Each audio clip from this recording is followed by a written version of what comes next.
مفتی صاحب، عید میلاد النبی منانا کیسا ہے؟ سجاوٹ کرنا، نعتیں سننا کیسا ہے؟ نعتیں سننا تو جائز ہے، پڑھنا بھی جائز ہے، باعث ثواب ہے، لیکن جو منانے کا کانسیپٹ ہے نا عید میلاد النبی، یہ بدعت عمل ہے۔ نبی صلی اللہ علیہ وسلم کے دور میں ہر سال ربیع الاول آیا، کہیں ایک ضعیف روایت بھی نہیں ہے کہ آپ نے منایا ہو، یا صحابہ کا دور آیا تو صحابہ نے منایا ہو، کہیں ایک ضعیف روایت بھی نہیں ملتی، اور نہ تابعین نے منایا، نہ ائمہ مجتہدین نے، نہ محدثین نے، کہیں بھی نہیں ہے۔ اس سال خوشی ہوتی ہے، پھر اگلے سال اس مہینے میں آنے میں تھوڑی خوشی ہوتی ہے بھائی، ورنہ میرے تو 15 ماشاءاللہ، پونے 15 سے 15 سمجھ لیں آپ بچے، الحمدللہ اللہ برکت دے، تو اور وہ ہر مہینے میں کوئی نہ کوئی بچہ مارکیٹ میں آیا ہے، جنوری میں بھی کچھ آئے ہیں، کچھ فروری میں آئے ہیں، کچھ مارچ میں آئے ہیں، تو کیا مجھے جنوری میں بھی خوشی ہوتی ہے؟ مجھے فروری میں بھی خوشی ہوتی ہے؟ مجھے مارچ میں بھی خوشی ہوتی ہے؟ مجھے اس وقت خوشی ہوتی ہے جب نیا ورژن مارکیٹ میں آتا ہے، جب اطلاع ملتی ہے خیر خیریت سے اللہ نے ایک اور بیٹا یا بیٹی دے دی، اس وقت میں خوش بھی ہوتا ہوں، عقیقے کی بھی کوشش کرتا ہوں، مبارکبادیں لیتا بھی ہوں، مبارکبادیں پارسل کرتا بھی ہوں۔ اگلے مہینے وہی سال آتا ہے تو ہمیں تو یاد نہیں ہوتا کہ اس مہینے ہمارا بچہ پیدا ہوا تھا، کسی کو بھی یاد نہیں ہوتا، اپنا یاد نہیں ہوتا کہ ہم اس مہینے پیدا ہوئے تھے۔ یہ تو سالگرہ کا کانسیپٹ گوروں کا ہے، انگریزوں کا ہے، اسلام کا تھوڑی ہے۔ یہ یوم پیدائش منانا یہ کس کا کانسیپٹ ہے؟ انگریزوں کا کانسیپٹ ہے۔ وہ 25 دسمبر یوم پیدائش مناتے ہیں، وہ اپنا یوم پیدائش بھی مناتے ہیں، برتھ ڈے جسے کہا جاتا ہے۔ اسلام میں برتھ ڈے کا کوئی تصور ہے؟ نہیں ہے نا تصور، تو نبی کا برتھ ڈے بھی منانا کہاں سے جائز ہو گیا؟ اور اہم ترین بات یہ کہ رسول اللہ صلی اللہ علیہ وسلم نے پیر کے دن روزہ رکھا ہے، اور آپ نے یہ فرمایا کہ یہ میرا یوم ولادت ہے۔ اب روزہ اور جو تہوار ہیں، خوشی کے تہوار، وہ دونوں جمع ہو سکتے ہیں؟ عید کا دن روزے کا ہو سکتا ہے؟ روزہ رکھا شاید اسی حکمت سے کہ لوگ اس کو خوشی کا دن بنانا نہ شروع کر لیں۔ عید کے دن روزہ رکھنا جائز ہے؟ رمضان ختم ہوگا تو عید آئے گی، ختم نہیں ہوگا تو عید نہیں آئے گی۔ تو تہواروں پہ نہاتا بھی ہے انسان، بتیاں بھی لگاتا ہے، اچھے کپڑے بھی پہنتا ہے، اچھے چپل بھی پہنتا ہے، مبارکبادیں بھی دیتا ہے۔ نبی نے پیر کا روزہ رکھ کے بتا دیا کہ آج منانے والا دن نہیں ہے، سمجھتے ہیں اس کو سیلیبریٹ نہیں کر سکتے، کیونکہ روزہ اور تہوار ایک دوسرے کے اپوزٹ ہیں۔ جمعے کا دن بھی اسلام میں ایک قسم کی عید ہے، نبی نے جمعے کے دن کے بھی روزے کے ساتھ خاص کرنے سے منع کیا آپ صلی اللہ علیہ وسلم نے، کیونکہ اس میں بھی نہاتے دھوتے، صاف ستھرے کپڑے پہنتے ہیں، 2 رکعتیں پڑھنے، ایک طرح کا یہ بھی خوشی کا دن ہے، بڑا دن ہے۔ لہذا جمعے کو بھی نبی صلی اللہ علیہ وسلم نے اسپیشلی روزہ رکھنا کہ جمعے کا اس لیے میں رکھوں گا، یہ منع ہے۔ ویسے آپ کو چھٹی ہوتی ہے کسی کی، آسان ہے جمعے کا، وہ ایک الگ بات ہے، لیکن اسپیشل فضیلت سمجھ کے جمعے کا روزہ رکھے گا تو یہ عمل کیا ہو جائے گا؟ بدعت۔ تو آپ ایک طرف اس کو عید کا دن بھی کہہ رہے ہو، اور ایک طرف آپ کہہ رہے ہو کہ یوم ولادت پہ نبی نے بخاری کی حدیث ہے روزہ بھی رکھا ہے، تو یہ باتیں نبی کی تعلیمات کے بالکل اگینسٹ ہیں، سمجھتے ہو؟ ایک اور بات جو میں اکثر کرتا رہتا ہوں کہ یہودیوں کے لیے بڑا دن تھا اتوار، ہفتہ، جو ان کا ایک قسم کا عید کا دن نا، مبارک دن۔ عیسائی یہودیوں کے بعد آئے، ان کے لیے کون سا ہو گیا؟ اتوار۔ چرچ جاتے ہیں نا، اور بڑا دن ان کے لیے اتوار ہے نا، تو ہم عیسائیوں کے بعد آئے تو ہمارے لیے پیر ہونا چاہیے تھا، لیکن اسلام نے پیر نہیں، حالانکہ وہ تو نبی کا یوم ولادت بھی ہے، تو وہ تو بطریق اولا ہونا چاہیے تھا، لیکن اسلام نے کیا کر دیا؟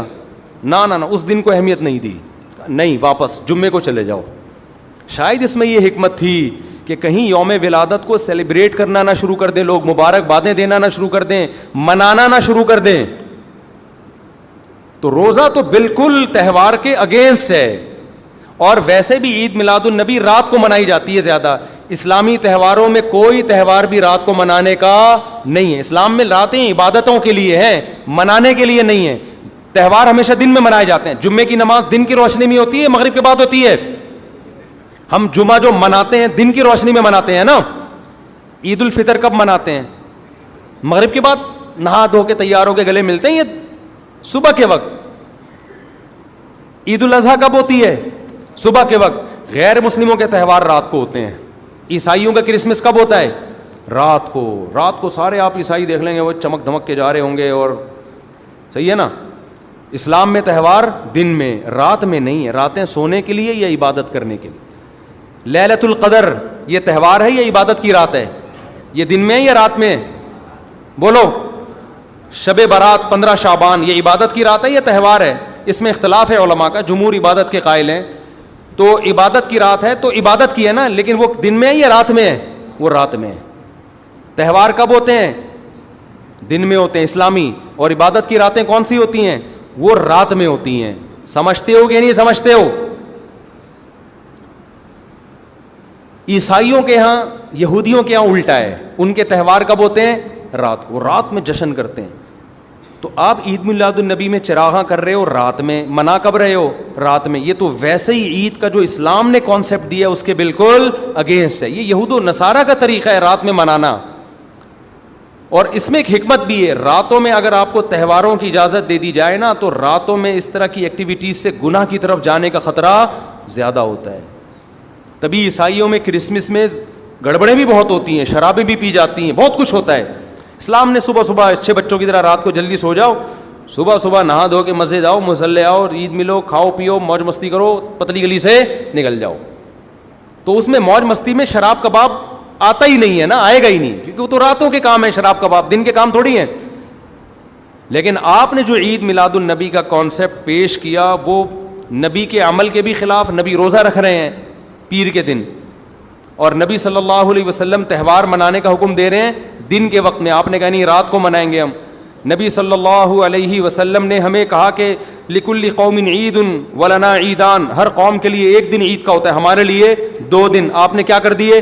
3 دن. اس حدیث کی بھی آپ نے مخالفت کر دی. اور اسلام میں برتھ ڈے منانا نہیں ہے, سالگرہ منانا نہیں ہے, آپ نے اس کی بھی مخالفت کر دی اسلام کے اس حکم کی. پھر اسلام نے عیسائیوں کے لیے ہفتہ تھا, یہودیوں کے لیے ہفتہ تھا, عیسائیوں کے لیے اتوار تھا. اسلام نے نبی کے یوم ولادت کے بجائے کوئی اور دن مبارک کر دیا. آپ نے اس حدیث کی بھی کیا کی؟ مخالفت کر دی. تو آپ تو مخالفت پر مخالفت کرتے چلے جا رہے ہیں قرآن و سنت کی, نبی کی سیرت کی. پھر نبی کی زندگی میں درجنوں بار ربیع الاول آیا, صحابہ کی زندگی میں, ابو بکر کی زندگی میں, عمر, عثمان, علی رضی اللہ عنہم, اہل بیت کی زندگی میں, تابعین کی زندگی میں کوئی ایک ضعیف روایت بھی نہیں ہے کہ کسی صحابی نے ربیع الاول کی مبارکباد دی ہو یا کوئی عام معمول سے ہٹ کے کوئی کام کیا ہو.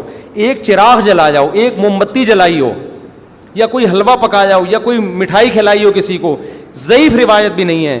تو یہ تمام دلائل اس بات کا تقاضا کرتے ہیں کہ جو کچھ ربیع الاول میں ہم اور آپ کر رہے ہیں وہ اسلام کی تعلیمات نہیں ہے, وہ سراسر A to Z کیا ہے؟ بدعت ہے. ویسے بھی اگر یہ اسلامی تہوار ہوتا نا تو خوب سمجھ لو دنیا میں جتنے بھی مذاہب ہیں ان کا 20 مسئلوں میں اختلاف ہوتا ہے, تہواروں میں ان کا اختلاف نہیں ہوتا. عیسائیوں میں جو لبرل عیسائی ہیں نا وہ بھی کرسمس کے موقع پہ کرسمس مناتے ہیں, تہوار پوری قوم مناتی ہے. ہندوؤں کی جو ہولی کا دن ہے وہ پوری قوم کے لیے ہے کہ نہیں ہے؟ 20 فرقے ہوں گے ہندوؤں کے, ہولی میں سب متفق ہیں. یہی وجہ ہے کہ مسلمانوں کے جتنے فرقے ہیں عید الفطر میں سب کیا ہیں؟ متفق. یکم شوال, ہاں اس کی تعین میں پشاور کا شوال الگ شروع ہوگا, ہمارا الگ ہو, وہ ایک الگ بات ہے, لیکن ہے کیا؟ فرسٹ شوال. بریلوی کیا, دیوبندی کیا, اہل حدیث کیا, شیعہ کیا, سنی کیا, جتنے فرقے ہیں سب کا اتفاق ہے بھائی تہوار کب ہوگا؟ یکم شوال کو. کیوں؟ تہواروں کے معاملے میں مذہب کنفیوژن نہیں چھوڑتا, کنفیوز نہیں, کیونکہ نبی نے منایا نا تہوار, ساری دنیا نے دیکھا تو وہی فرسٹ شوال کو منا رہے ہیں. اور دوسرا تہوار ہے 10 ذی الحجہ کو جو بقرعید ہے. پوری دنیا میں کتنے ہی مسلمانوں کے فرقے ہوں, بقرعید کب منائی جاتی ہے؟ 10 ذی الحجہ.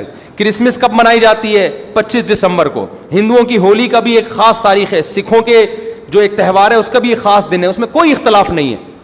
اگر عید میلاد النبی مسلمانوں کی سچی مچی کی عید ہوتی, تہوار ہوتا, اس میں اتنا اختلاف نہ ہوتا. اتنا اختلاف ہے, پورے سعودیہ کی ایک گلی میں بھی کوئی ایک بتی بھی نظر نہیں آئے گی آپ کو. ایسا ہے کہ نہیں ہے؟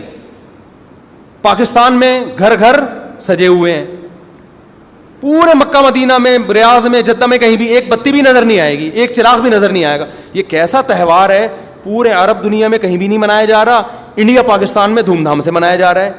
یہ خود اس کی علامت ہے, اتنا بڑا اختلاف ہونا کہ یہ تہوار نہیں ہو سکتا. پھر پاکستان میں بھی کھارا در میں منایا جا رہا ہے, ڈیفنس میں نہیں منایا جا رہا.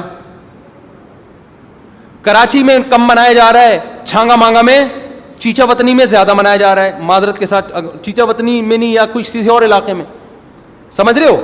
پھر جو پسماندہ علاقے ہیں ان میں زیادہ منایا جا رہا ہے, پڑھے لکھے علاقوں میں کم منایا جا رہا ہے. پھر جن علاقوں میں منایا جا رہا ہے ان میں بھی پورا نہیں منایا جا رہا. جیسے ہمارے علاقے میں اگر ناظم آباد میں منایا جا رہا ہے, ایک گلی میں منایا جا رہا ہے, دوسری گلی میں پتہ ہی نہیں. پھر جس گلی میں منایا جا رہا ہے, اس گھر میں منایا جا رہا ہے, پڑوسی کے گھر میں نہیں منایا جا رہا. تو یہ اس کی علامت ہے بھائی. یہ تہوار اگر ہوتا تو ساری دنیا کے مسلمان اس پر متفق ہوتے. کھوپڑی شریف میں بات آ رہی ہے کہ نہیں آ رہی ہے؟ تو اس لیے یہ اتنے بات اس کے غلط ہونے کے دلائل ہیں نا, اس کو عید میلاد النبی کو منانے کے, کہ بہت ہی کوئی ضدی اور ہٹ دھرم ہوگا تو کہے گا کہ یہ منانا چاہیے ان دلائل سننے کے بعد. اور دیکھو مجھ پہ آپ نیگیٹو کمنٹس کر سکتے ہو, مجھے آپ کہہ سکتے ہو میرا یہ کلپ مارکیٹ میں جائے گا نا تو یہ دیوبندی, یہ وہابڑے, اور یہ ان کو کیا پتہ, ان کو نبی سے محبت نہیں ہے. لیکن خدا کی قسم, آپ جس خدا کو خوش کرنے کے لیے یہ کام کر رہے ہو نا, اس خدا کو کوئی دھوکہ نہیں دے سکتا. قیامت کے دن آپ کو ان دلائل کا جواب اللہ کے سامنے دینا پڑے گا. ہمارے نبی نے فرمایا جب قیامت کے دن بہت سے لوگ جن کی صورتیں وہ ہوں گی جو میری امت کی صورت ہوتی ہے, وہ لوگ آئیں گے حوض کوثر پہ پانی پینے کے لیے, میں پلانا چاہوں گا, فرشتے ان کو ہٹائیں گے. میں کہوں گا یہ تو میرے امتی ہیں. کیوں؟ ان کے گیٹ اپ سے لگ رہا ہوگا. فرشتے کہیں گے نا نا نا نا نا, ان لوگوں نے آپ کے دنیا سے جانے کے بعد آپ کے دین میں نئی نئی چیزیں ایجاد کر لی تھیں. تو فرشتے ہمارے نبی صلی اللہ علیہ وسلم کے دستے مبارک سے ان کو حوض کوثر کا پانی پینے نہیں دیں گے. اور حدیث میں بھی آتا ہے نبی صلی اللہ علیہ وسلم ان کو دھتکاریں گے. تو آپ نبی کے عشق میں وہ کام کر رہے ہو جس کی وجہ سے آپ نبی صلی اللہ علیہ وسلم کے دستے مبارک سے قیامت کے دن محروم ہو رہے ہو. سمجھتے ہو کہ نہیں سمجھتے ہو؟ تو نبی کی محبت میں وہ کام کرو جس سے نبی کی شفاعت کے مستحق بن جاؤ. نبی بلائیں, آؤ میں تجھے اپنے ہاتھ سے میں تجھے حوض کوثر پلاؤں گا. ایسا نہ ہو کہ آپ ربیع الاول کو منا رہے ہو, اس نبی کی یاد میں محبت کا اظہار کر رہے ہو, اور یہی محبت کا اظہار جو غیر شرعی طریقے سے ہے, قیامت کے دن نبی کی شفاعت سے آپ کو محرومی کا ذریعہ بنا دے. سمجھتے ہو کہ نہیں سمجھتے؟ باقی کمنٹس ایسے جب کوئی کلپ جاتا ہے تو بہت لوگوں نے الٹے الٹے کمنٹس لکھے ہوتے ہیں, وہاں بڑے اور یہ, اور لکھ دو بھائی, گورنمنٹ کی طرف سے کوئی پابندی نہیں ہے. ہم بھی میدان حشر میں جائیں گے, آپ بھی میدان حشر میں آؤ گے. تو اگر اللہ آپ کے دلائل سے متاثر ہے تو ہمیں کوئی اعتراض نہیں ہے. ہمیں تو یہی سمجھ میں آ رہا ہے کہ نہ نبی نے منایا, نہ صحابہ نے منایا, نہ تابعین نے منایا. پھر نبی نے پیر کا روزہ رکھ کے تو اس کا تہوار ہونے کی بالکل ہی نفی کر دی, کیونکہ روزے اور بھوکا رہ کے تھوڑی خوشی منائی جا سکتی ہے. آپ کا بیٹا پاس ہوا, آپ کہتے ہیں خوشی میں تو بھی روزہ رکھ, میں بھی روزہ رکھوں. وہ کہے گا میں مٹھائی کے چکر میں تھا یار, تیرا بیٹا پاس ہوا ہے, تو مجھے بریانی کھلائے گا, تو کہہ رہا تو بھی نہیں کھا, میں بھی نہیں کھاؤں گا. ایسا ہوتا ہے. آپ کی شادی ہو گئی, ولیمہ ہے, ولیمے میں آپ نے کیا کہا بھائی خوشی ہے, ایسا ہے کہ اب کل بھی ہمارا بھی روزہ, آپ کا بھی روزہ. ابے تیرے بیٹے کا ولیمہ ہوا ہے تو کھلا نا. تو نبی نے پیر کو روزہ رکھ کے بتا دیا کہ یہ کھانے پینے کا دن نہیں ہے. اور اب ایسا نہ ہو کہ 12 ربیع الاول کو روزہ رکھنا شروع کر دیں, وہ بھی ٹھیک نہیں ہے, کیونکہ پیر کا رکھا ہے, 12 کا وہ بھی نہیں رکھا. یہ تو ایک پیر کا رکھ کے جو سبق ملتا ہے وہ یہ کہ میری ولادت کا دن وہ تہوار کے طور پہ اس کے منانے کا کوئی کانسیپٹ اسلام میں نہیں ہے. سمجھتے ہو کہ نہیں سمجھتے؟ اتنے واضح دلائل ہیں بھائی. پھر بھی اگر کسی کی سمجھ میں نہ آئے تو ہم تو پولیس میں تو ہے نہیں کہ ہم زبردستی سمجھا دیں, ہم تو بیان نہیں کر سکتے ہیں. ہمارے گھر کے آگے بھی بتیاں لگی ہوئی ہیں, لوگوں نے, ہمارے پڑوسیوں میں بھی لوگ بتیاں لگا رہے ہیں, حلوے پکا رہے ہیں. میں تو کبھی کسی کو نہیں جا کے چھیڑتا, ابے تو اتنا گھنٹہ بیان کیا, تیری سمجھ میں نہیں آیا. تو ہم پولیس میں نہیں ہیں بھائی, ہم بتا سکتے ہیں, ماننا ہے مان جاؤ. میں نے جس دن محرم کے حلیم کے دیگ کے خلاف بیان کیا, اسی رات پوری گلی میں ہمارے دیگیں چلتی رہی ہیں نا, وہ لڑکے گھوٹے لگاتے رہے. تو مجھے کسی نے کہا ان لڑکوں کو بتاؤ جا کے کہ آج بیان ہوا ہے اور آج ہی آپ یہ کام کر رہے ہو. میں نے کہا یار ہم پولیس میں نہیں ہیں, ہم نے جو بات کرنی تھی کر لی. اب یہ لڑکے لونڈے لپاڑے لگے ہوئے ہیں, اللہ کسی کو دیگ میں گرا کے مار دے, وہ خود ہی سزا دے دے. بعض دفعہ اللہ کا غضب آتا ہے, آپ الٹ گئے, دیگ کے اندر ہی گر گئے آپ. تو میں نے کہا ہم تو بددعا بھی نہیں کر سکتے, تو ہمارا کام ہے سمجھانا. ہم نے سمجھا دیا. اب کون دیگ میں کیا کر رہا ہے, کون دیگ کے اندر گھس رہا ہے, کون کھا رہا ہے, یہ ہمارے ہیڈک, یہ پولیس کا کام ہے, ٹھیک ہے نا. پولیس کرے گی تو ٹھیک ہے, نہیں کرے گی تو پولیس سے اللہ پوچھ لے گا. پولیس نہیں کرے گی, پولیس کہے گی گورنمنٹ نے منع کیا ہوا ہے, تو گورنمنٹ جانے, اللہ جانے. ہمارا کام پیغام پہنچانا ہے, ہمارا کام پیغام مسلط کرنا نہیں ہے. تو ربیع الاول کو عید میلاد النبی منانا ہم یہی کہتے ہیں جائز نہیں ہے. اس کے اتنے سارے دلائل ہیں. پھر بھی کسی کی سمجھ میں نہ آئے تو پھر وہ جانے